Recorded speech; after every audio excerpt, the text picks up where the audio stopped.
Assista agora a programação de uma parceira da TV Educação, Caminho para o Saber.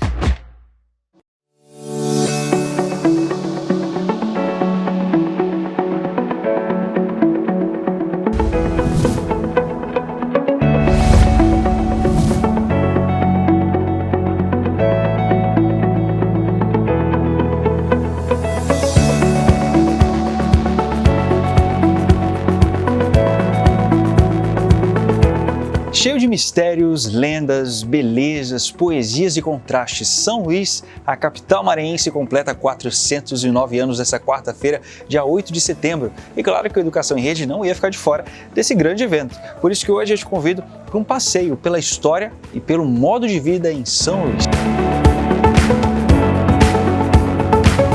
Fundada em 1612 por franceses, mas essencialmente colonizada por portugueses, esses últimos deixaram suas influências nos costumes, na gastronomia e nos cenários, que continuam encantando até hoje. Recentemente, a Rua do Giz, no coração do Centro Histórico, foi eleita por uma revista nacional como uma das 6 mais bonitas do Brasil.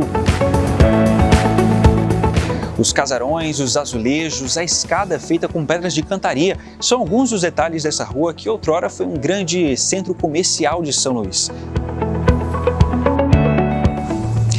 Aliás, aqui no Centro Histórico de São Luís, os casarões coloniais, com suas riquezas em azulejarias, foram reconhecidas ainda na década de 1990 pela Unesco como Patrimônio Histórico da Humanidade. Mas a cidade cresceu além do Centro Histórico e a arquitetura apresenta diferentes contrastes. Grandes prédios nos bairros mais caros da cidade dividem espaços com habitações mais modestas, sinais de uma cidade em desenvolvimento que também é marcada por contrastes sociais. Seja no centro histórico, nas praias, nos bairros mais distantes do centro, São Luís é uma cidade cheia de histórias para contar e uma das formas de comunicação é a transformação arquitetônica.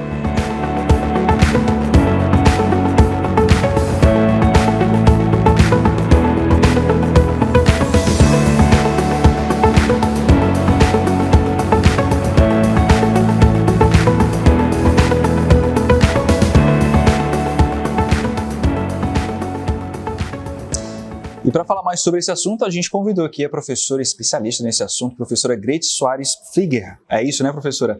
Doutora em urbanismo e professora da Universidade Estadual do Maranhão no curso de Arquitetura e Urbanismo e também do programa de pós-graduação em Desenvolvimento Socioespacial e Regional, tudo lá da Universidade Estadual do Maranhão. Seja muito bem-vinda, professora. Obrigada. É isso. Vamos começar o nosso papo aqui, super importante. São Luís está fazendo aniversário, uma data especial, falando sobre o local onde a gente está, né? A gente está aqui no bairro do Desterro, onde está localizado o Convento das Mercês. Queria que você falasse um pouquinho para a gente a respeito da importância desse bairro para a história da nossa cidade. Certo. Então, o bairro do Desterro, ele é um dos bairros mais antigos de São Luís, né?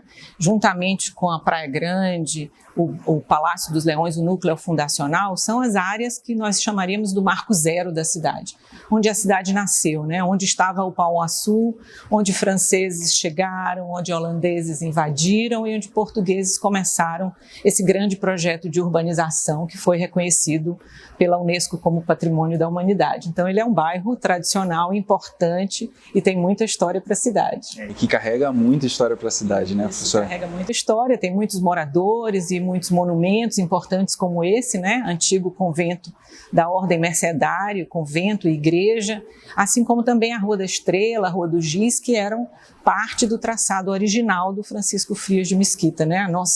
O nosso urbanismo da gênese da cidade. E vale ressaltar que aqui no Convento das Mercês a visitação é aberta, tá? Então você pode aproveitar um tempinho aí no seu fim de semana, durante a semana e vir aqui visitar, que o museu é incrível, riquíssimo. Agora, professora, falando especificamente sobre aquele conjunto arquitetônico do centro histórico da cidade, ali existe muita história por trás, porque além da arquitetura ser muito típica, muito específica, carrega muitos símbolos, né, sociais, econômicos. Queria que você falasse um pouquinho sobre isso. Então, uma coisa muito importante da gente pensar é que o centro histórico ele é uma síntese da influência de vários povos, né? Então a gente tem a influência dos indígenas, que eram os povos tradicionais, ancestrais, os tupinambás, os tupis, a influência da força africana no trabalho, na construção do centro histórico e, sobretudo, a influência europeia dos portugueses, né? Finalmente, somos uma vila com a aparência de uma cidade portuguesa. Tivemos também influências dos franceses, que aqui fizeram aquele projeto efêmero da França equinocial. Mas a realidade é que o conjunto arquitetônico que hoje a Unesco reconhece como patrimônio da humanidade, ele é um conjunto luso-brasileiro, né? A arquitetura do século XVIII, entre os anos de 1750 até 1850, que são produto do apogeu do algodão. Não é? A arquitetura ela materializa a sociedade econômica e cultural de um país, de um estado. Então, a nossa arquitetura materializa essa sociedade emergente que cresceu com o algodão. E aí nós temos o conjunto arquitetônico da Praia Grande, os sobrados, os solares, as moradas e mesmo os monumentos como esse, né, monumentos religiosos como as igrejas e conventos e também as fontes e os monumentos institucionais como o palácio, que conformam todo o conjunto arquitetônico da arquitetura luso-brasileira. E ele é muito importante, e é tão importante que foi inscrito como patrimônio mundial. Por quê? Porque ele preserva uma homogeneidade. São Luís passou um processo de estagnação econômica, o estado do Maranhão, que conservou o seu centro histórico, né? Nós não tivemos demolições para a construção de outras temporalidades da cidade. Nós temos isso sim ao longo da Getúlio Vargas, onde o século XX começa a se expandir. Mas aqui dentro, no núcleo fundacional, nessa área equivalente à Praia Grande até a Igreja do Carmo, nós temos a preservação de um conjunto homogêneo da arquitetura luso-brasileira, de influência portuguesa, e que tem no seu ponto-chave o sobrado colonial, né? Aquele sobrado de janelas com pedras de cantaria, de gradis, de azulejo. Esse eu acho que é o nosso exemplar mais significativo da arquitetura colonial e esse que nós pensamos tanto na preservação, né? Agora tem uma coisa muito curiosa, quando a gente estiver passando ali pelo centro histórico, só pela arquitetura do espaço a gente consegue identificar se aquele espaço pertencia a uma família mais rica ou menos rica, não é isso? Sim, com certeza, porque essa sociedade emergente, né, que cresceu com o algodão, essa burguesia, ela materializou isso através dos solares. Então nós temos uma categoria muito sofisticada, que seriam os solares, e a gente se lembra que o solar dos Vasconcelos, bem aqui nosso vizinho na Rua da Estrela, o solar do Imparcial, dos Veras, enfim, edifícios com uma entrada muito mais requintada, com 2 ou 3 pavimentos.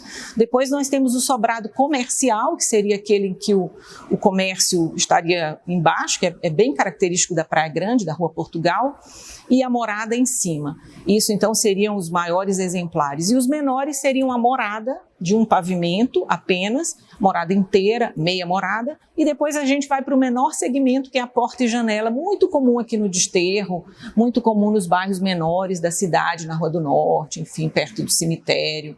E esse é o pequeno exemplar, como se nós saíssemos de uma matriz pequena, que é a porta e janela, e fôssemos até a maior matriz, que é o solar e o sobrado de 3 pavimentos. Aí eu vou lembrar aqui na Rua do Giz, o prédio do IFAM, que é um prédio bem grande, né, de 3 pavimentos. Pois é, e ao longo do tempo, são muitos anos, a gente está falando de centenas de anos, a arquitetura foi se modificando. Com o crescimento da cidade, os bairros novos foram surgindo. Como é que você analisa? Que características você aponta para essas mudanças, as principais mudanças que ocorreram ao longo do tempo? Ao tu falares, eu me lembro que o curso de arquitetura, no começo da sua existência, da UEMA, pesquisava muito sobre o patrimônio da arquitetura colonial. E é natural, porque essa é a força maior do nosso conjunto. Então, todas as nossas pesquisas, eu falo pesquisadores, arquitetos, urbanistas e mesmo historiadores, estavam voltadas para o patrimônio da arquitetura colonial. E ele foi muito importante ser estudado porque ele precisa ser protegido e demandava toda essa nossa atenção. Mas hoje nós pensamos que a cidade tem várias camadas, várias temporalidades. E atualmente eu dedico minha pesquisa de um diretório acadêmico do CNPq, um diretório de pesquisa, para as temporalidades urbanas do século XX. Então nós temos a cidade colonial, que vai do século XVIII até o XIX. A virada do XIX para o XX, nós temos a inserção da arquitetura eclética, depois a arquitetura Art Deco e depois a arquitetura moderna, que vai se estender, digamos, ao longo da Rua Grande, pela Getúlio Vargas e para as áreas de expansão urbana da cidade. Também vai se manifestar na Magalhães de Almeida, que é uma área que foi construída, foi demolido o casario colonial para construir, e lá estão os exemplares do que nós chamamos das modernidades, né, do século XX, do Art Deco, da arquitetura moderna. Então, a cidade, ela tem várias camadas e várias temporalidades. A arquitetura colonial é a força mais expressiva do nosso conjunto do século XVIII. E depois nós temos, então, a expansão urbana com as tipologias do século XX, que hoje estão sendo muito estudadas, são muito importantes, estão sendo catalogadas e valorizadas e visibilizadas. Vejam que, por exemplo, Brasília também é patrimônio mundial e é uma cidade moderna da década de 50. Então, nós temos os centros históricos de São Luís, Olinda, Salvador, reconhecidos pela Unesco, mas também temos o conjunto da obra moderna do Brasil reconhecido. Então, é muito importante perceber que São Luís tem todas essas temporalidades dentro do centro histórico. Eu vou citar, por exemplo, nós temos os primeiros arranha-céus da cidade, que é o Edifício do Bem, o Edifício Caiçara, o Edifício do INSS, que estão inseridos no centro histórico, marcando essa modernidade, essa nova forma de morar, de construir. Nós temos o Casario da Beira-Mar, do arquiteto Cleon Furtado, né, que constrói na década de 60 casas modernistas. Nós temos também todo o patrimônio que se expande da Praça João Lisboa até a Praça Deodoro, que são as casas ecléticas, Augusto Francês, com guirlandas, com platibandas. Então, todos os tempos da cidade são importantes, todas as tipologias são igualmente ricas e bonitas, e tudo isso conta a história da nossa São Luís, né? De 409 anos. 409 anos, é isso. Agora, professora, essas modificações, elas se manifestaram nas estruturas novas que foram levantadas ou nas antigas, nas que já estavam? Ótima pergunta. Se mantiveram preservadas? Como foi? A força do conjunto colonial sempre foi muito grande, né? E o esforço de preservação é proporcional. Mas o que nós temos em São Luís, ao contrário do Rio e de São Paulo, e mesmo da Amazônia, falo de Belém, Manaus, que teve o ciclo da borracha e nós não, né? Acabou o algodão, tentamos o ciclo do babaçu, mas não nem com tanto sucesso.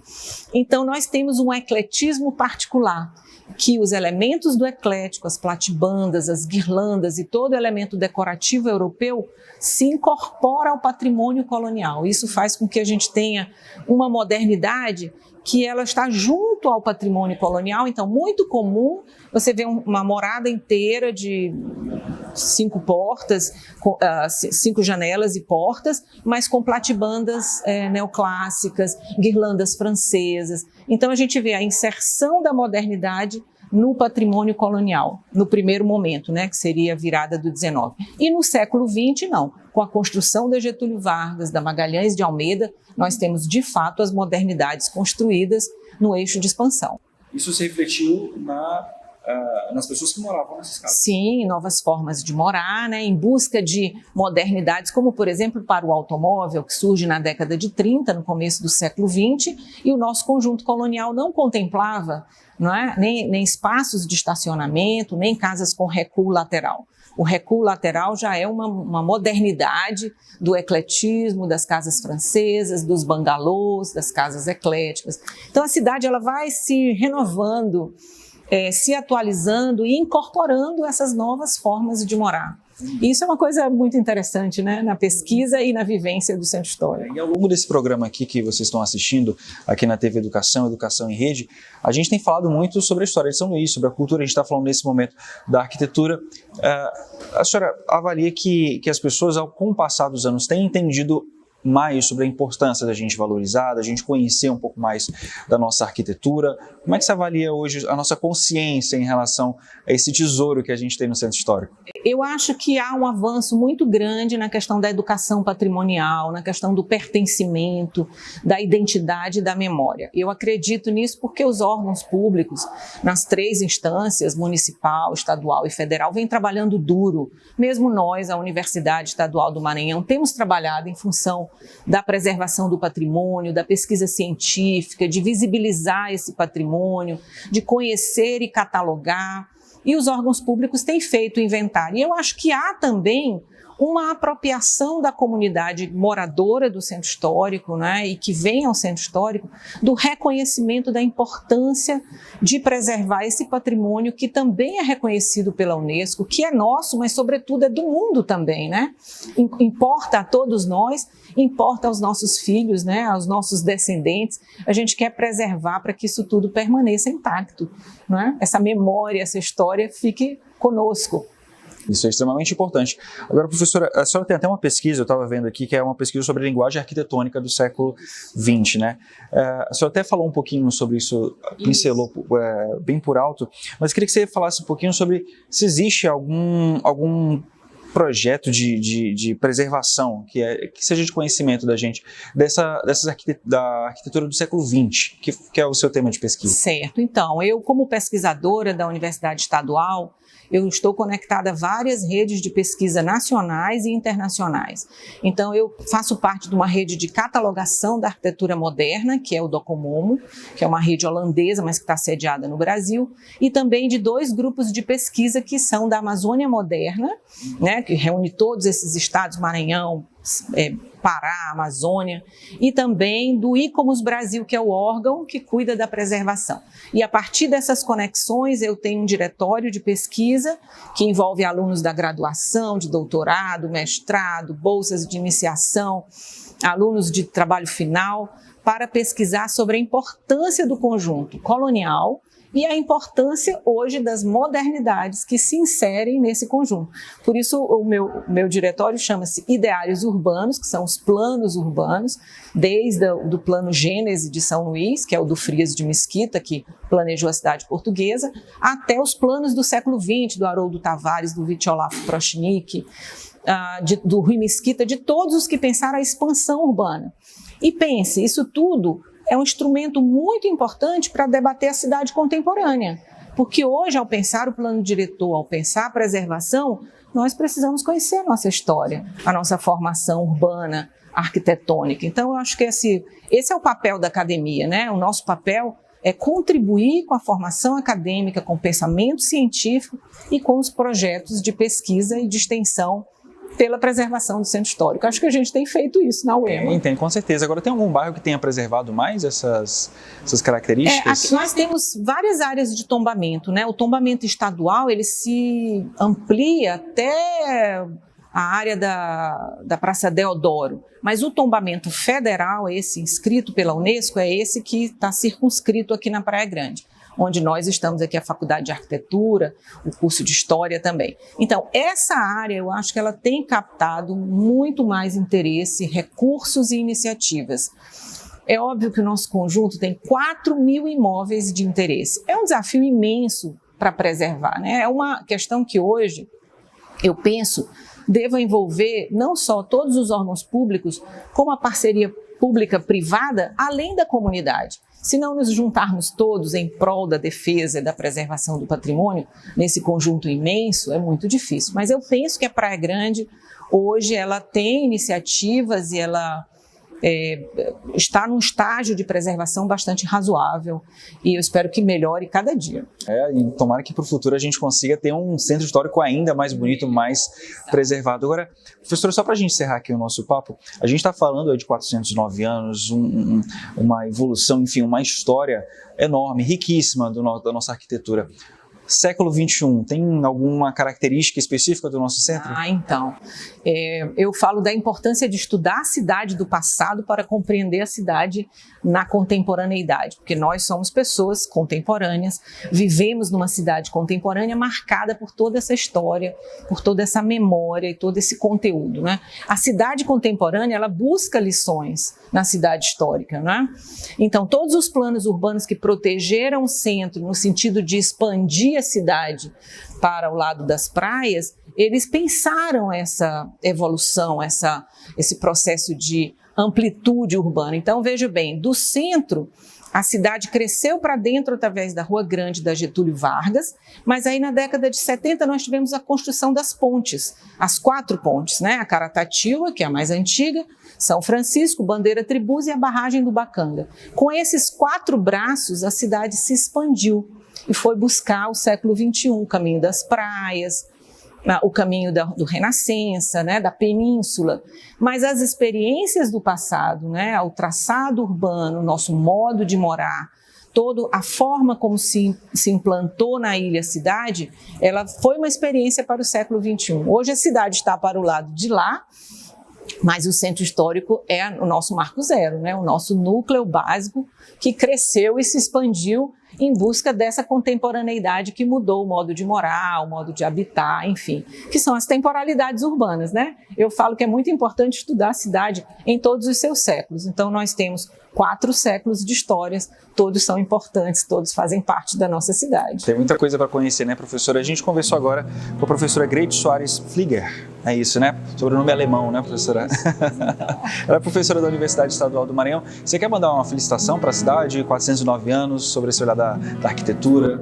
Então, eu acho que aos 409 anos, São Luís é uma cidade que, além do título de Patrimônio da Humanidade, conserva um conjunto arquitetônico muito rico, além de belezas naturais, né, como temos os Lençóis e as nossas cidades históricas de Alcântara, Caxias e todas as outras cidades. Então, eu acho que preservar o patrimônio, olhar para o passado, é compreender o futuro, não é? Nós precisamos ver e conhecer a nossa história para que nós tenhamos uma cidade sustentável, digna, que fique para os nossos descendentes, para os nossos filhos, mas que, sobretudo, conte a sua história. Então, eu parabenizo São Luís nos 409 anos de história e desejo que a cidade busque sempre a melhoria urbana, a acessibilidade, a mobilidade, a preservação do seu patrimônio, assim como a sua expansão de forma humanizada, que atenda, né, a todos os habitantes. É isso. Perfeito. Obrigado, professora. Tem muita coisa aí para a gente conhecer e estudar sobre a nossa arquitetura.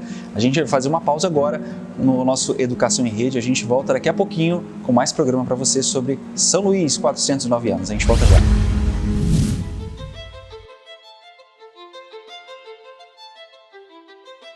Tudo começa pelo primeiro degrau. Os ambientes estão em constante transformação e poder acompanhar as mudanças faz parte do processo de evolução. Hoje, a sala de aula mudou e virou a nossa casa. Professores precisam se adaptar à nova realidade, mas não precisam passar por isso sozinhos. Quem quer chegar ao topo não pode apenas ficar esperando. É preciso subir degrau por degrau. Escada. A plataforma de cursos abertos da UEMA é um caminho rumo ao topo, mas principalmente rumo à transformação, aprimoramento profissional, crescimento pessoal. A plataforma aproxima as pessoas dos seus objetivos. Cursos livres online que desenvolvem a competência em diferentes áreas. Mais de 400 mil usuários em todo o território nacional e em outros 59 países. Escada. Experiência e eficiência compartilhando conhecimento e qualificação.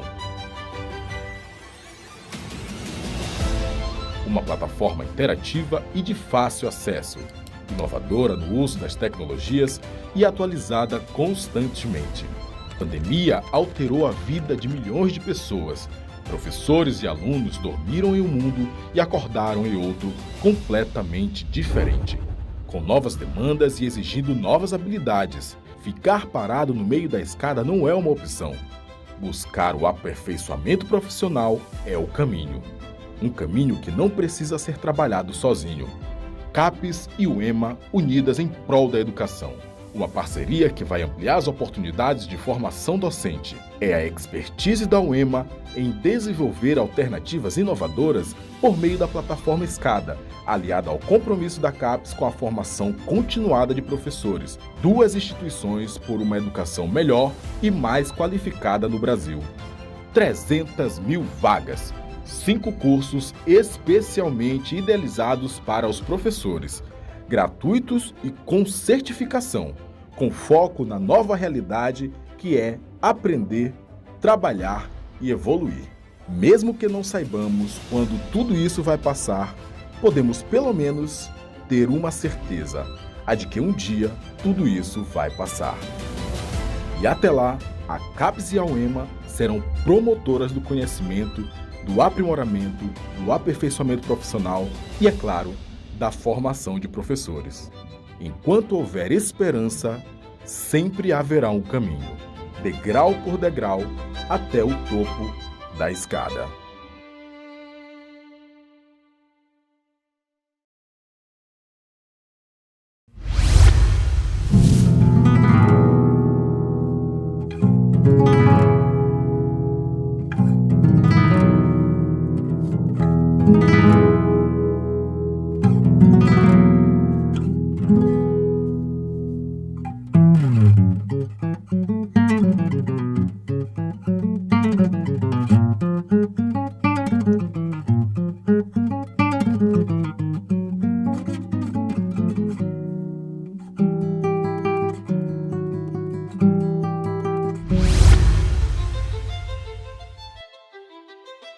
Tudo começa pelo primeiro degrau.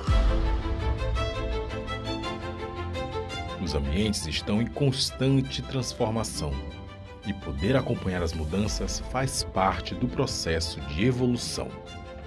Hoje, a sala de aula mudou e virou a nossa casa. Professores precisam se adaptar à nova realidade, mas não precisam passar por isso sozinhos. Quem quer chegar ao topo não pode apenas ficar esperando.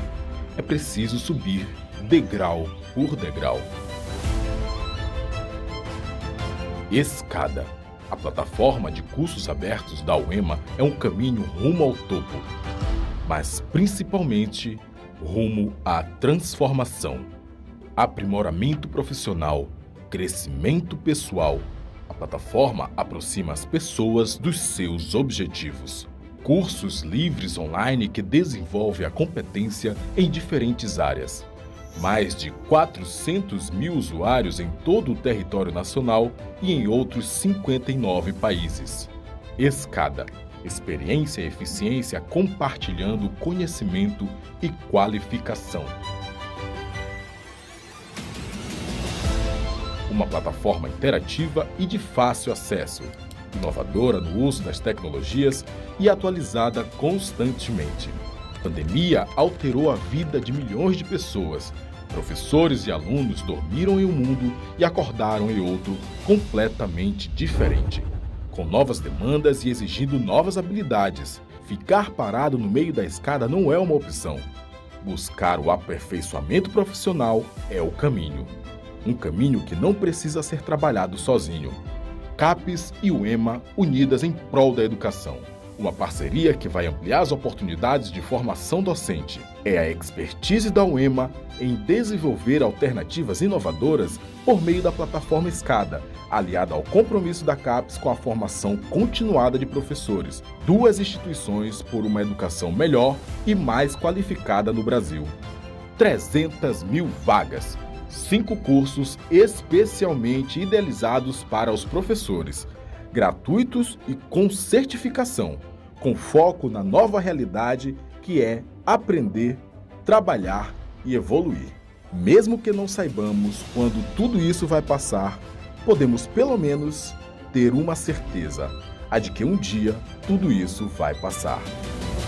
E até lá, a CAPES e a UEMA serão promotoras do conhecimento, do aprimoramento, do aperfeiçoamento profissional e, é claro, da formação de professores. Enquanto houver esperança, sempre haverá um caminho, degrau por degrau, até o topo da escada.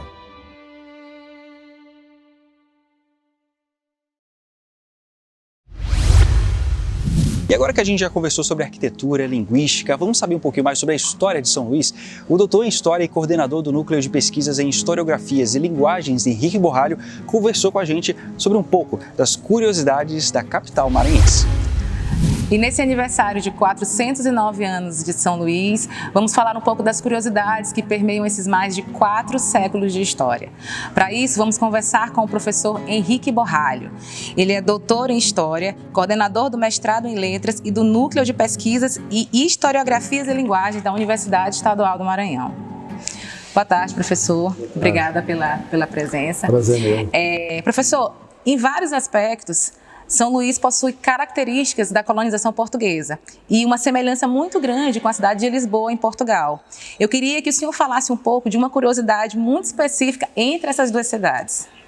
Pois é, fora a controvérsia sobre a fundação, se francesa ou portuguesa, né, parte do pressuposto de que ela tenha sido pelo menos sitiada pelos franceses, mas efetivamente ocupada pelos portugueses em 1615, após a expulsão. E a planta da cidade, na verdade, foi desenhada por Francisco Frias, né, engenheiro-mor, capitão português. E ela teve como referência a cidade de Lisboa, né. Então, toda essa planta urbana inicial, ainda no século XVII, ela tem como característica a semelhança, na verdade, com a cidade de Lisboa. Quando houve o grande terremoto em Lisboa, em 1655, que derrubou toda a parte histórica, por isso que a arquitetura do Porto ela é mais antiga do que a de Lisboa, ela é, digamos assim, mais original, porque ela preserva os traços ainda do século XIII, século XIV, ao passo que Lisboa foi reconstruída no século XVIII. Para a reconstrução da cidade de Lisboa, utilizou-se a mesma planta que foi utilizada para a construção de São Luís, no século XVII, né? Então, quer dizer, a semelhança, de fato, ela é muito grande. Por isso que existe um bairro chamado Baixo Chiado, em Lisboa, que nós podemos dizer que, na verdade, porque embora a cidade tenha sido construída no século XVII, início, a configuração arquitetônica começou-se a efetivar, né, mais urgentemente, a partir do século XVIII, da Companhia de Comércio Grão-Pará-Maranhão, ou seja, em 1655, exatamente no mesmo período em que houve o terremoto de Lisboa. Então, a construção arquitetônica da cidade de São Luís, do centro histórico, é semelhante à de Lisboa. Por isso que o Baixo Chiado, podemos dizer que o que chamamos hoje de Praia Grande, né, é uma réplica do Baixo Chiado. Então, na reconstrução de Lisboa, a planta que foi utilizada foi a mesma utilizada, na verdade, para configurar toda a cidade de São Luís.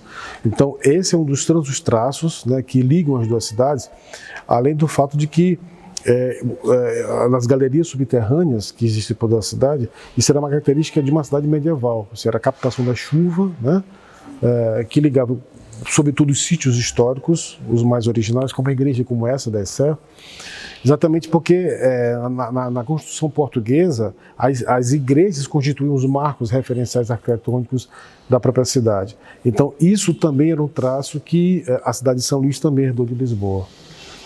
E professor, culturalmente, o que a gente pode dizer que foi preservado durante esses mais de 4 séculos, né, de história da cidade? A cidade nasceu nesse sítio, né, que hoje chamamos de a Vila de Dom Pedro II.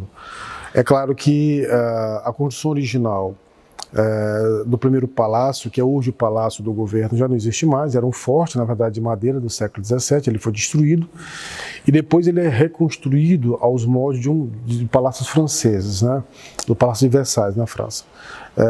Então, essa configuração urbana, praticamente, ela é toda do século XVIII e do século XIX.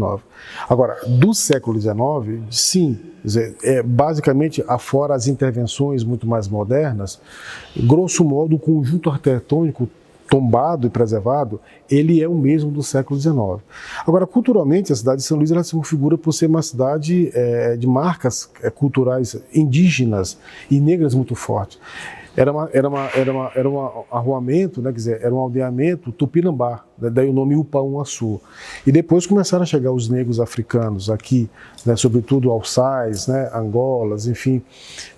E por essas ruas transitavam, por exemplo, escravos de ganho, né? Circulavam mucambos, enfim.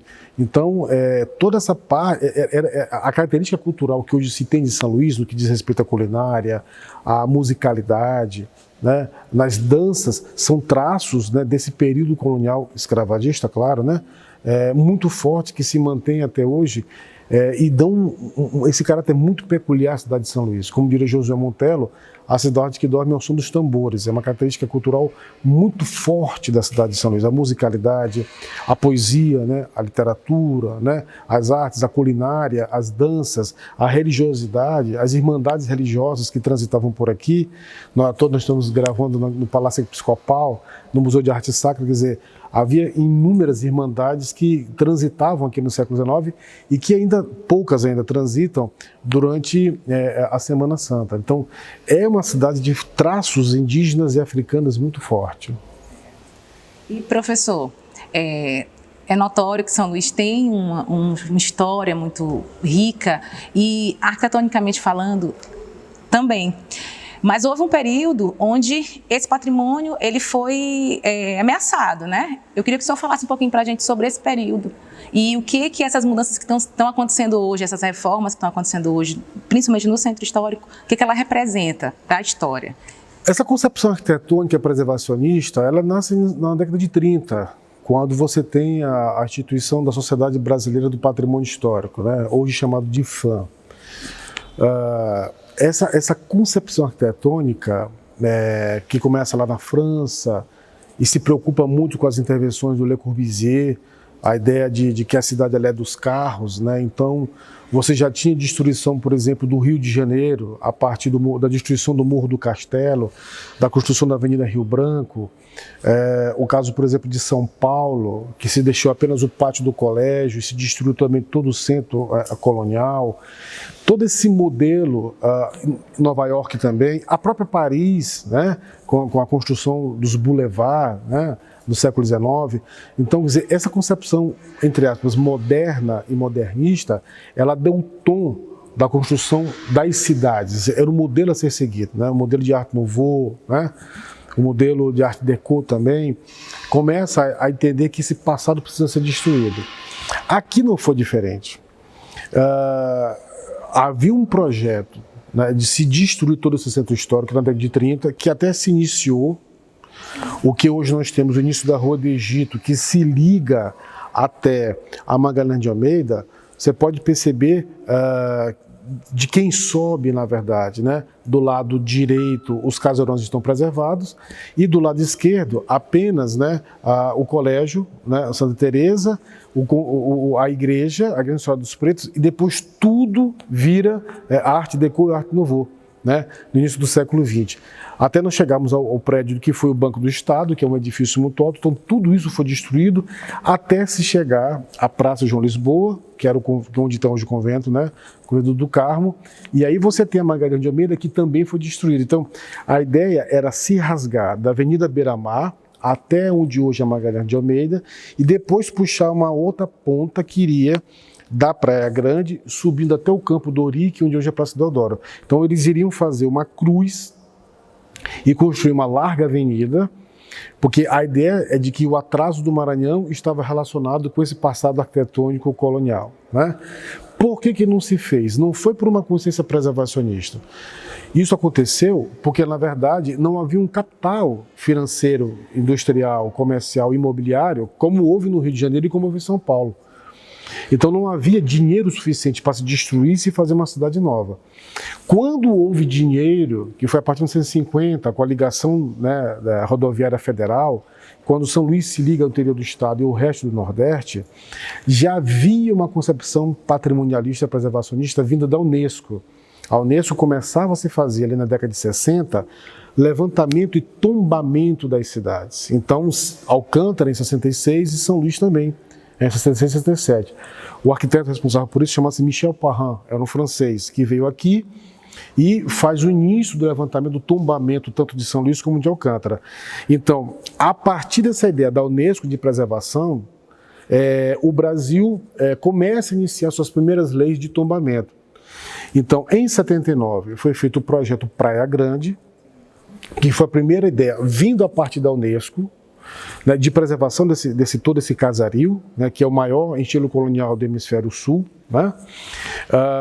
Então esse projeto ele intentava e fez um estudo que se detectou que havia uma carência de áreas esportivas e de lazer na cidade. Então havia a ideia de um aterro, isso em 79, no projeto Praia Grande, ainda no projeto Praia Grande, que é esquecido completamente.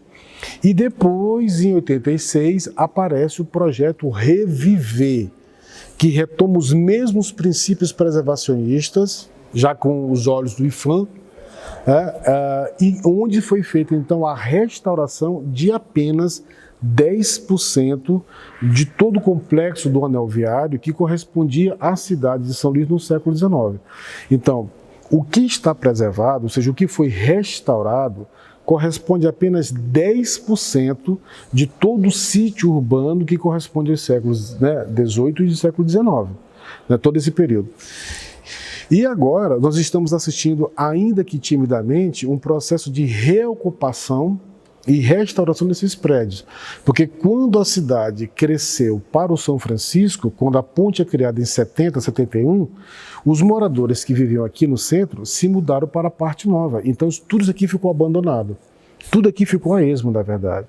Nós tivemos aí uns 40 anos de abandono, digamos assim, do centro histórico, que começa a ser revitalizado pela ocupação de repartições públicas, de universidades, como o curso de História, como o curso de Arquitetura, como o curso de Música, como o curso de Direito da UEMA que virá para cá.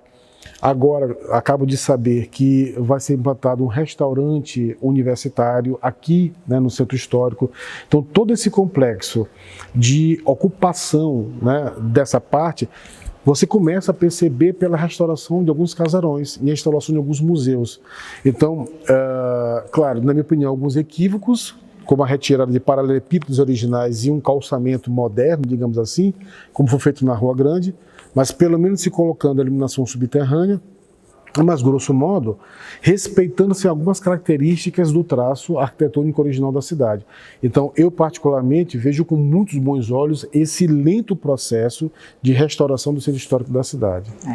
A cidade só tem a ganhar, com tudo isso. Professor, muito obrigada. Foi um prazer falar com o senhor. Tudo começa pelo primeiro degrau. Os ambientes estão em constante transformação e poder acompanhar as mudanças faz parte do processo de evolução. Hoje, a sala de aula mudou e virou a nossa casa. Professores precisam se adaptar à nova realidade, mas não precisam passar por isso sozinhos. Quem quer chegar ao topo não pode apenas ficar esperando. É preciso subir degrau por degrau. Escada. A plataforma de cursos abertos da UEMA é um caminho rumo ao topo, mas principalmente rumo à transformação, aprimoramento profissional, crescimento pessoal. A plataforma aproxima as pessoas dos seus objetivos. Cursos livres online que desenvolvem a competência em diferentes áreas. Mais de 400 mil usuários em todo o território nacional e em outros 59 países. Escada. Experiência e eficiência compartilhando conhecimento e qualificação. Uma plataforma interativa e de fácil acesso, inovadora no uso das tecnologias e atualizada constantemente. A pandemia alterou a vida de milhões de pessoas. Professores e alunos dormiram em um mundo e acordaram em outro completamente diferente, com novas demandas e exigindo novas habilidades. Ficar parado no meio da escada não é uma opção. Buscar o aperfeiçoamento profissional é o caminho. Um caminho que não precisa ser trabalhado sozinho. CAPES e UEMA unidas em prol da educação. Uma parceria que vai ampliar as oportunidades de formação docente. É a expertise da UEMA em desenvolver alternativas inovadoras por meio da plataforma Escada, aliada ao compromisso da CAPES com a formação continuada de professores. Duas instituições por uma educação melhor e mais qualificada no Brasil. 300 mil vagas. 5 cursos especialmente idealizados para os professores, gratuitos e com certificação, com foco na nova realidade que é aprender, trabalhar e evoluir. Mesmo que não saibamos quando tudo isso vai passar, podemos pelo menos ter uma certeza, a de que um dia tudo isso vai passar. E até lá, a CAPES e a UEMA serão promotoras do conhecimento, do aprimoramento, do aperfeiçoamento profissional e, é claro, da formação de professores. Enquanto houver esperança, sempre haverá um caminho, degrau por degrau, até o topo